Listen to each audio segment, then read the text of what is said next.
vas radio vidite, которые смотрят нас дома, radio vidite, которые нас смотрят в церкви, те, которые по интернету.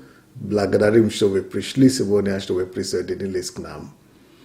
Мы говорим о важности времени, Поэтому сегодня я буду говорить о том, как через время создать себе из себя ценности. Превратить себя в дорогоценный продукт, дорогоценный товар. Превратить себя же в ценность. Ценность, которая дорого стоит. Ценность, за которой будут бегать. Ценность, за которой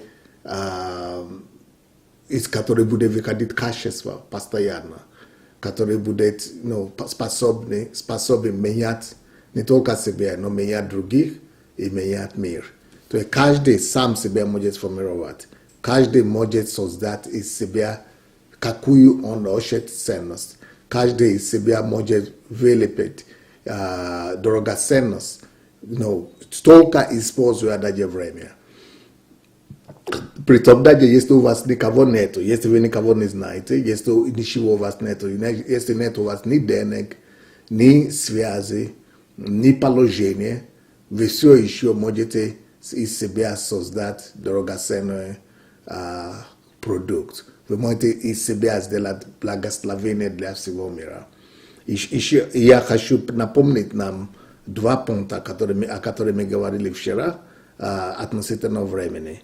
Первый, все люди приобретают значимость и величие по количеству времени, потраченного ими на то или другое дело.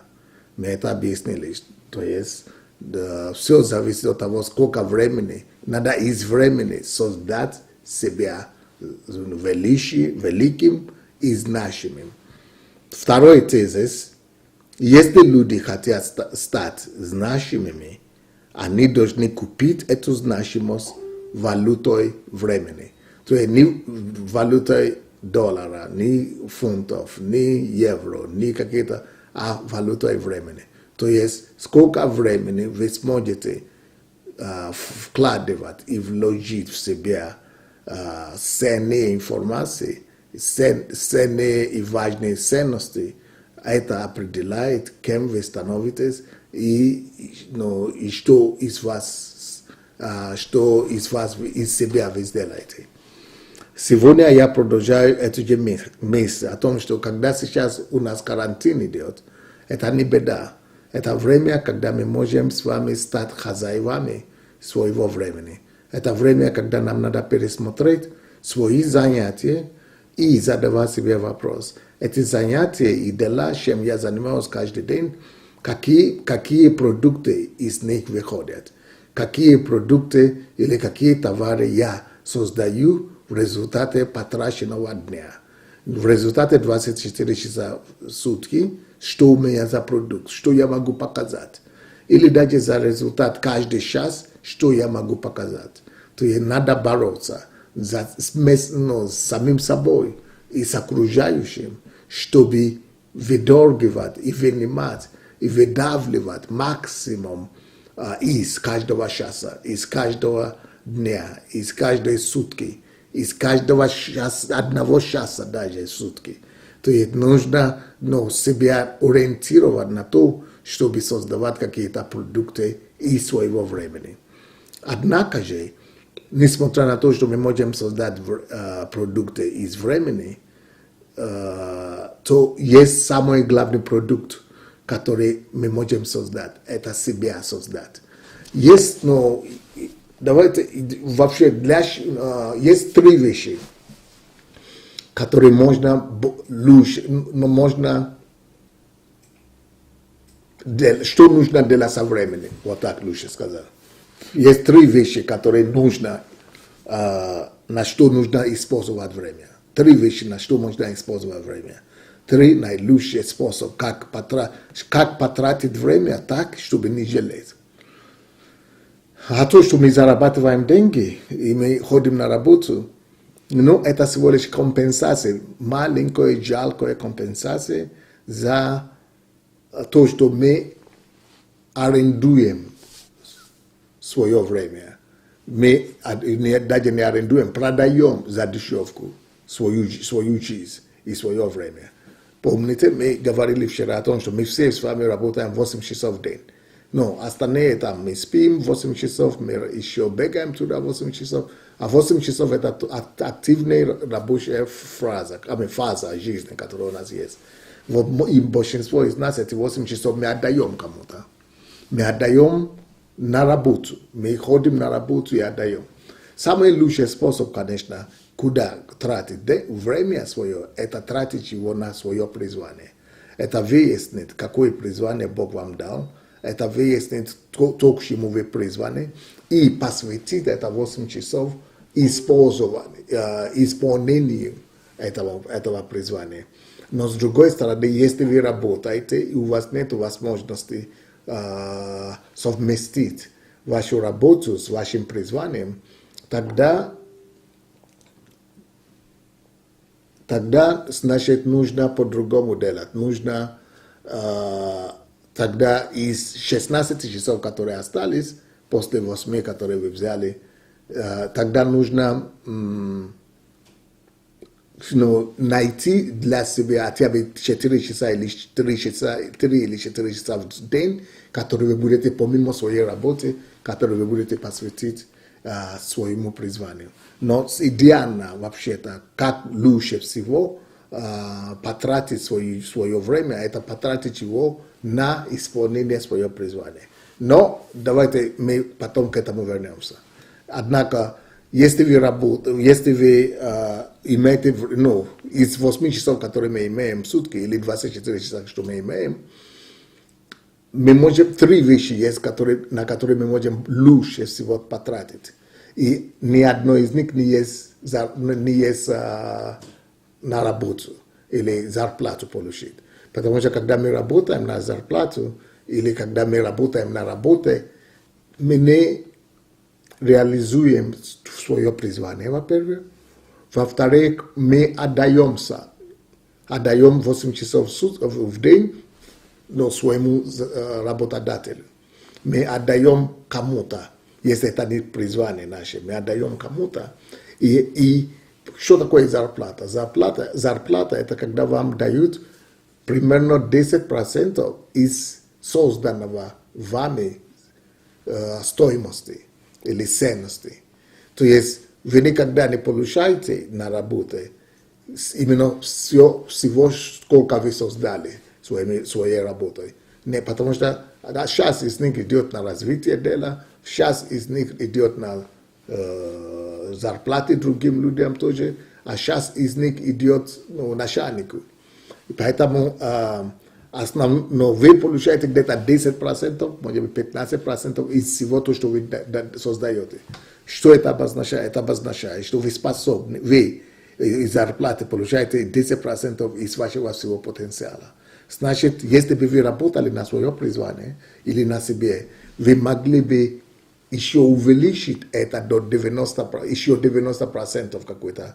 Если у вас, если вы не просто уходите работать на себе, без подготовки. Если у вас будет хорошая подготовка, если вы создадите в себе хорошее качество, хорошую ценность, и вы тогда пойдете работать на себе, тогда вы можете и увеличивать себе заработку от 10% до 20%, аж до 90%. Потенциал еще у вас осталось 90%. Так что, почему я говорю о том, что когда мы работаем на работу или на кого-то, мы на самом деле по дешевку себя продаем. Мы продаем не только свое время по дешевку, мы продаем себя вообще. Потому что жизнь наша состоит из времени тоже. Все в этой жизни состоит из времени. Все берется из времени. Все формируется временем. И если мы 8 часов в день идем на работу, вот вы поработаете вот так. 8 часов в день на работу, или сколько там часов вы ходите на работу, 1 год, потом 2 года, так люди ходят 30 лет, или 15 лет, или 20 лет, или 40 лет, 35 лет. И что это? 35 лет, где оно? Это вот 35 лет жизни. Оно видно потом в вашей седине. Оно потом видно в вашей старости. Оно потом видно, когда вас отправляют на пенсию.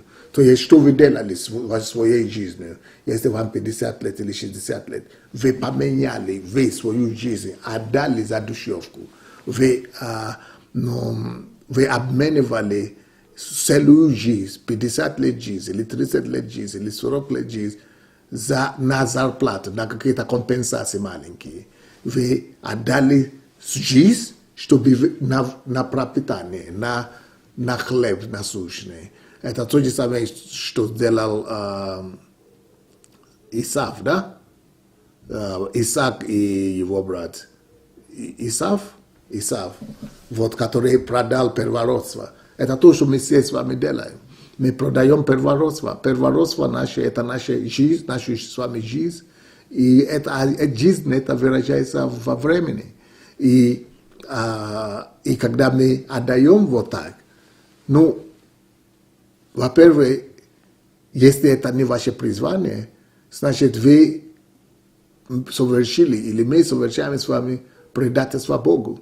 Потому что Бог вообще-то сюда присылает нас на землю, чтобы мы исполнили Его миссию, Его призвание. А когда мы сюда попадаем, нам надо видеть, надо работать, надо кормить детей, надо хлеб домой принести.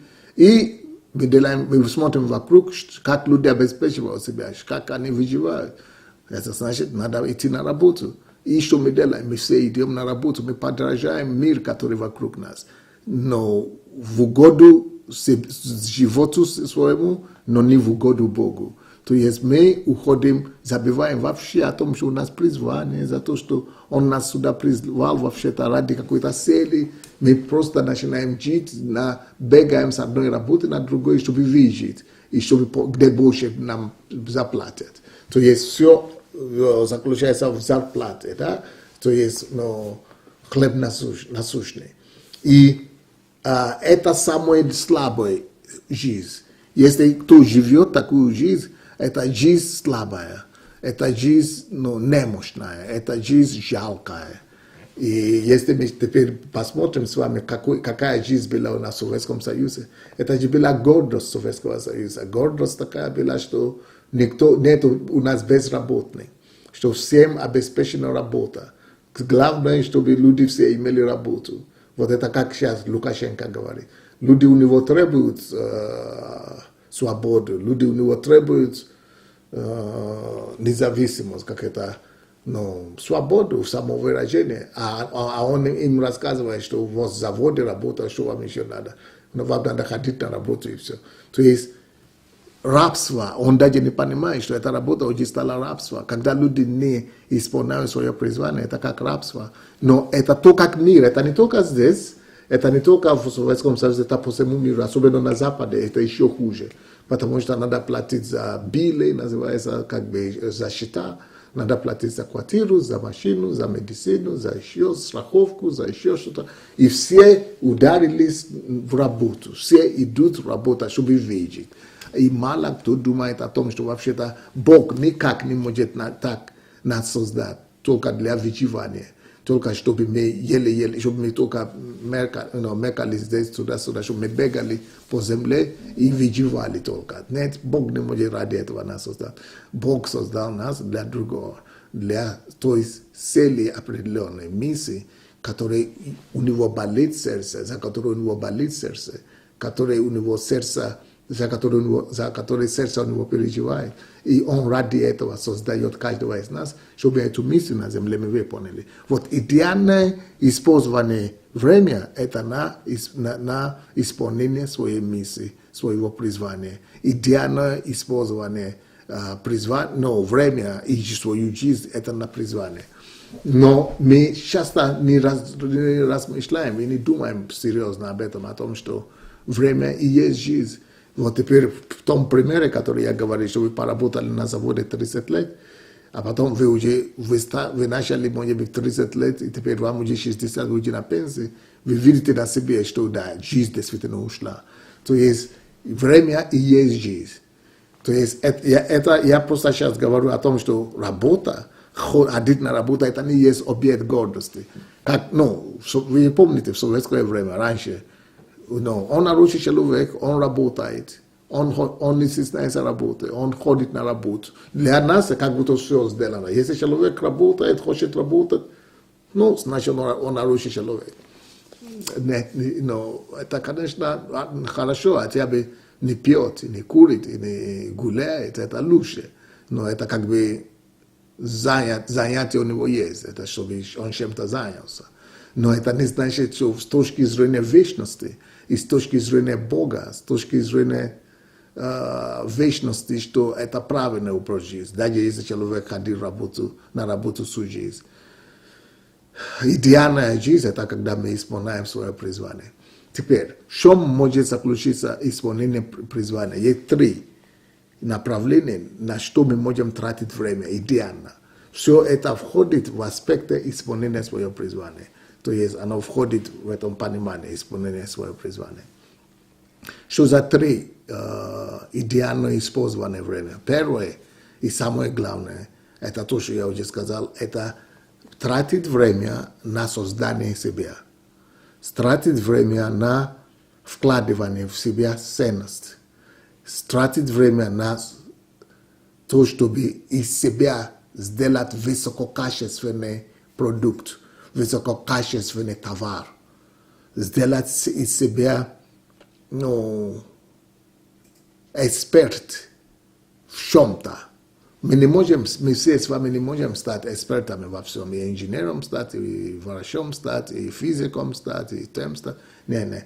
Но в том направлении, которое у вас призвание, или в том направлении, которое вы чувствуете, что Бог вас призвал, или именно в том направлении, которое вы имеете сердцебиение.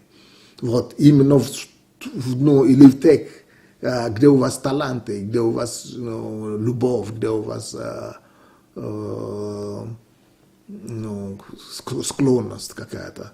То это может быть 1, это может быть 2, это может быть 10 направлений жизни или занятий, это может быть 100, но больше вы не охватите, как 1 человек.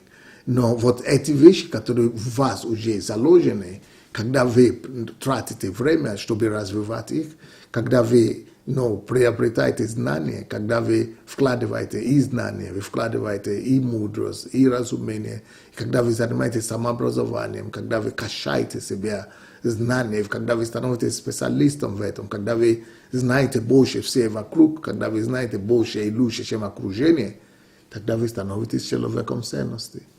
Допустим, у нас здесь посольство Божье, я сейчас сижу, я говорю в камере, да, и вы в церкви меня видите, и по всему миру меня видите, и мы все это соединяем. Это кто-то занимался, кто-то работал над собой и стал специалистом в телевидении, в эти аппаратурах и так далее. Поэтому все это возможно. То есть он в этом направлении себя нашел. А кто-то может и в этом направлении, и в другом, и в третьем, и в четвертом, и в пятом. Но, как я говорю, больше не хватит. То есть, там, где у вас есть какие-то предчувствия внутри, что это ваше призвание и так далее, или на которые Бог вам дает бремя, нужно вкладывать в себя, нужно из себя сделать высококачественный специалист, надо из себя сделать профессионал. Вот, это то, как миру говорят. Но на самом деле нужно себя сделать важким, тяжелым. Нужно себя сделать тяжелым, тяжеловесом надо себя сделать. Не только в знании специализированные, как специалисты работы, а вообще-то в вопросах жизни, разумения жизни, разумения людей, в тех направлениях, по крайней мере, где вас Бог зовет. То есть, то ли это психология, то ли это пасторство, то ли это медицина, то ли это еще что-то. Там, где вы чувствуете, что это ваше. Вот это самая главная ценность, которую вы можете бивать. Самое главное вложение времени. Самое главное вложение времени – это создать внутри себя ценность. Это из себя создать ценности. Себя сделать целостной личности и человек ценности. Вот от того, насколько вы знаете, от этого вас будут ценить. И ваша зарплата будет от этого зависеть. И ваше процветание в жизни будет от этого зависеть. Потому что если вы сможете давать другим людям то, что никто больше не даст, ваша стоимость и финансово тоже начинает возрастать. Но это даже не самое главное. Главное в том, что вы знаете, что вы это делаете в угоду Богу. Вы исполняете волю Божию. И вы исполняете свое призвание. Но вот самая главная ценность должна быть вы. Вы не должны позволять, чтобы время просто так проходило мимо вас. Но 24 часа, а потом сутки, а потом еще сутки проходят мимо вас. Нет, вы не должны позволить, чтобы такое быть. Вы должны максимально пользуя время, чтобы качать свои мысли, чтобы качать свое знание, чтобы качать свой мозг, чтобы находить новые умения, новые навыки, новые знания, новые премудрости, новые знания. И вот это есть самое главное, на что мы можем тратить время. Потому что выше вас ничего нет. Допустим, вы можете, если вы просто будете вкладывать в себя как специалист, да, как врач, а потом однажды вас отправят на пенсию, или вы потеряете работу, и вы больше ничего не умеете делать, и все. Вы остаетесь человеком, на которого уже нет спроса. Но если вы не только развиваете специализацию, специальность, вы развиваете себя в общем, во всех направлениях, где у вас есть желание, где у вас есть, допустим, моя жена, она же пастор, да, и она по специальности, она вообще-то инженер-механик, пастор Босе. Но помимо этого, она уже сейчас, по-моему, 2-й или 3-й диплом, по новой специальности приобретает. И сейчас она, прямо сейчас, как мы говорим, у них уроки, у них занятия, у них учеба, у нее сессия. Она сейчас учится на психолога. То есть, постоянно, я по-другому, она через институт и так далее, а я по-другому, я люблю сам, я сам приобретаю знания и так далее. Но каким бы образом это не было, то есть, не важно, чтобы не произошло с пастором Босе завтра, допустим. Нету механика, инженера, она найдет себя в другом. Нету церкви или пасторства, она найдет себя в другом. То же самое, как я. Могу себя найти в любом деле и могу заниматься всеми делами в любое время. Это за счет того, что человек создает из себя качество, человек создает из себя ценности. Вот сделайте из себя человек ценности таким же образом. То есть это по-другому не приходит, как только через знание. Знание, разумение и мудрость. Надо приобрести знание, надо из себя сделать, надо объем личности своей понять. Надо создать в себе объем личности. Надо себя сделать эрудированным человеком. Только таким образом это идет. По-другому не будет. Вы не можете стать человеком ценности и качества, только гуляя по жизни и так далее. Не, вам нужно качать себя. Самообразование – это одно из самых важных ценностей в жизни. То есть образовывать себя, самообразование, самоулучшение, работа над собой. Вот нет лучшего занятия и траты времени, чем это. Следующее, на что можно больше всего тратить время, кроме саморазвития. Это вы можете тратить свое время, 24 часа, которые у вас в сутки, можно его тратить на других людей. Это вторая, самая главная ценность, которая есть в этом мире. Первая ценность – это ты сам. Тратишь время на себя, на развитие себя, на создание себя, на формирование определенных качеств, ценностей, навыки приобрести, специальности, знания, профессию. Вот это себя, ты сам, самая главная ценность, и на что нужно больше всего тратить время. Поэтому, когда мы сейчас видим то, что происходит с этим карантином и с короной, это же возможность для нас. Нельзя ходить по улице, все, иду качать себя. Нельзя ходить на работу, очень хорошо, сижу дома и занимаюсь самообразованием. Нельзя в гости ходить, очень хорошо. еще для меня лучше.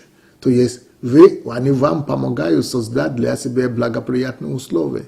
Что, если вы понимаете, конечно, важность времени и на что лучше всего тратить время, то тогда вы берете это быка за рога, и вы сразу говорите: о, слава тебе, Господь, я не буду ходить, у меня есть от оправдания, не ходить по всем магазинам, и не ходить по всем праздникам, а сидеть дома и создавать себя, сформировать себя.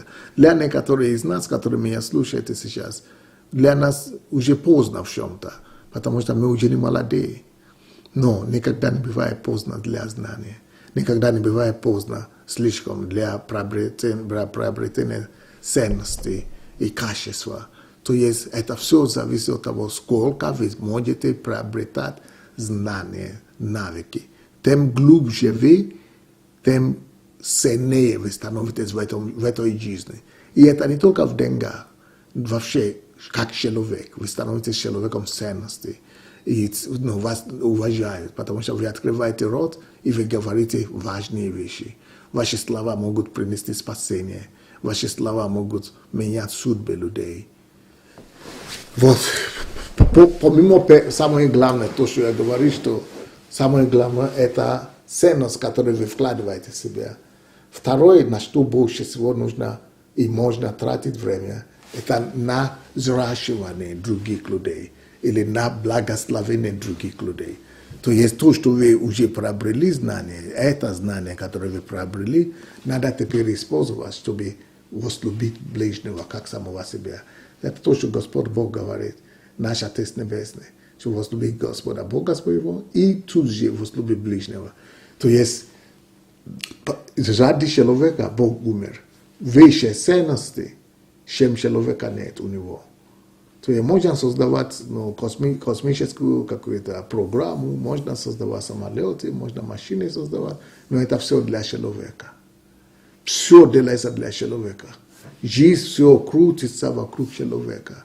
Даже сам Господь Иисус Христос умер за человека. Поэтому все, что мы делаем для людей, мы делаем это наивысшее занятие. Нет более ценное занятие, чем то, что мы будем делать для людей.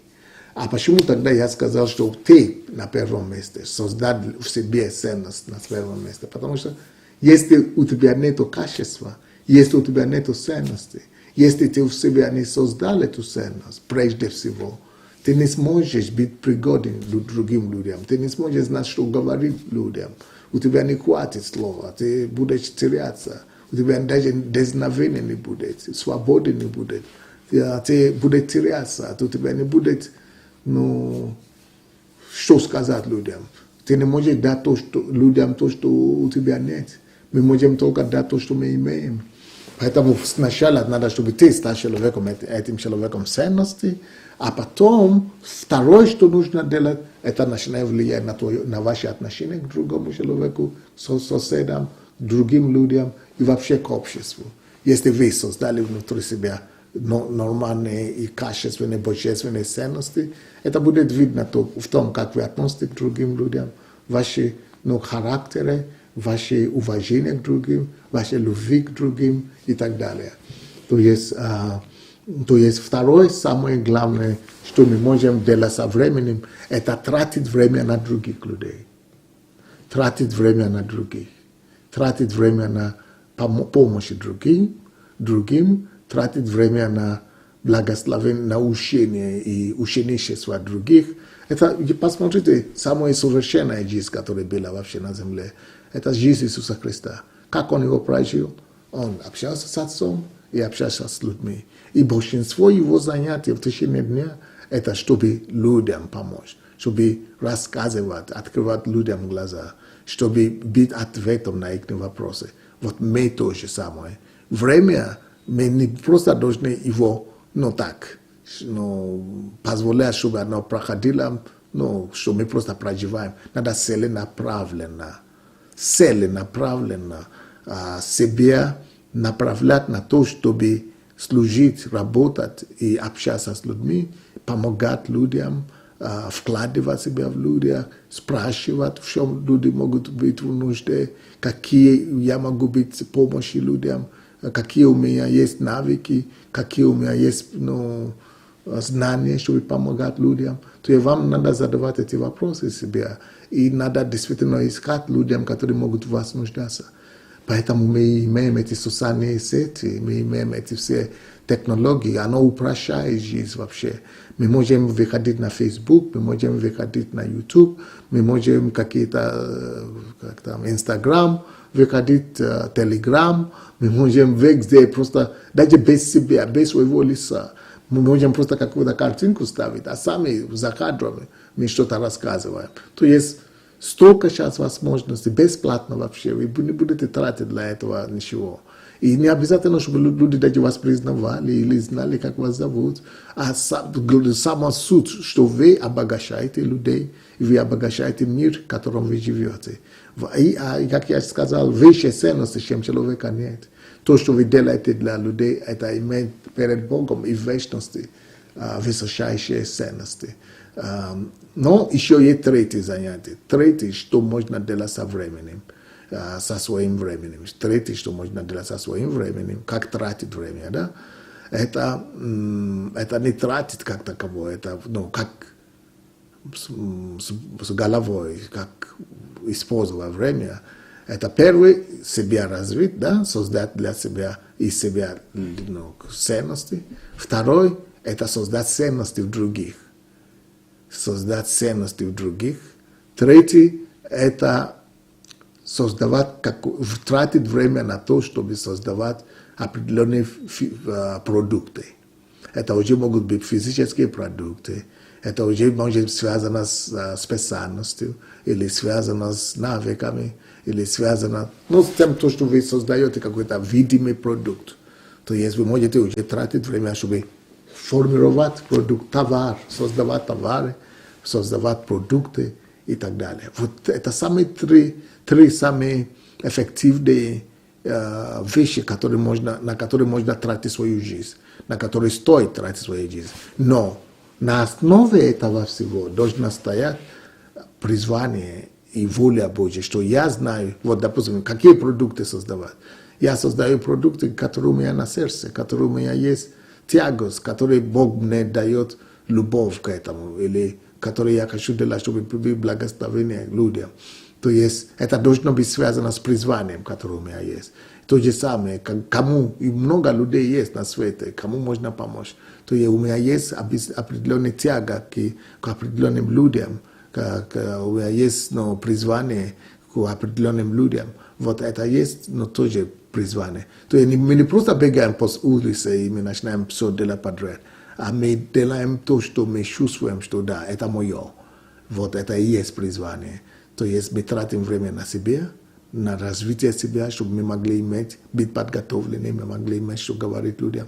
Иисус Христос даже сам проходил через это. Написано, что Иисус рос не только физически, да, в теле, он рос и в мудрости, познании и разумении. То есть он повышал свои ценности, он повышал свое знание, он не просто полагался на то, что он сын Бога, он верующий, он ходит в церковь, Бог ему все будет дать. Нет, он знал, он изучал, он работал над собой, он рос в них, он возрастал в познании. И нам также нужно постоянно в росте быть. Тогда поэтому Иисус мог эффективно служить людям. Это уже второй вариант, второй уровень. А потом создавать продукты. И мы все его продукты используем сейчас. Библия – это его продукты, проповедь – это его продукты. Мы все просто от него там берем. Так что мы то же самое можем, у вас есть какие-то навыки, какие-то специализации и так далее. То есть вы можете из себя таким образом сделать человеком ценности.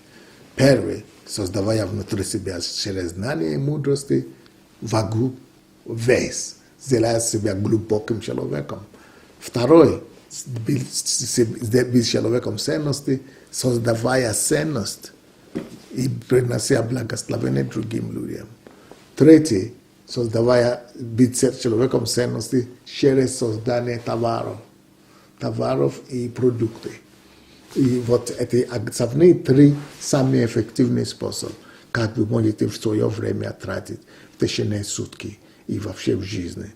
Так что если вы имеете дети, можно в эти детей вкладывать. Почему Бог вообще нам дает детей? Чтобы мы могли вкладывать в них, чтобы мы могли создавать ценности в детях. Но дети наши, это больше все равно наши эгоистические понятия, но это недостаточно. Надо за пределы наших детей и внуков идти и создавать ценность еще те, которые не наши родственники.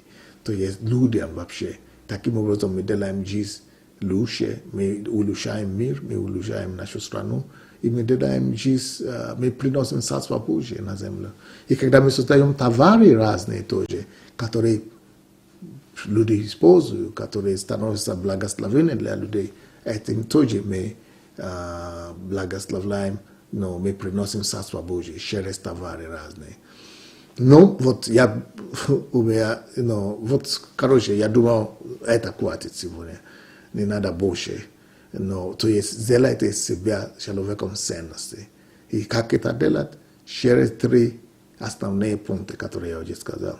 Но, чтобы не поехать, чтобы налево, чтобы не заблуждаться, надо всегда этим всем регулироваться тем, что вы спрашивайте у себя, если это вы делаете то, что есть воля Божья для вас, ваше призвание. И когда это в пределе призвания или желания, которое Господь вкладывал в вас, так вы всегда будете счастливыми также. Вот что я хотел с вами поделиться сегодня, что время, которое мы имеем, мы можем его использовать не просто, чтобы жаловаться, чтобы рассказывать, что не так, обижаться и так далее. Нет, мы можем использовать наилучшим образом и превратить время карантина и время коронавируса в время благословения для себя, для других, для Царства Божьего и для всего мира.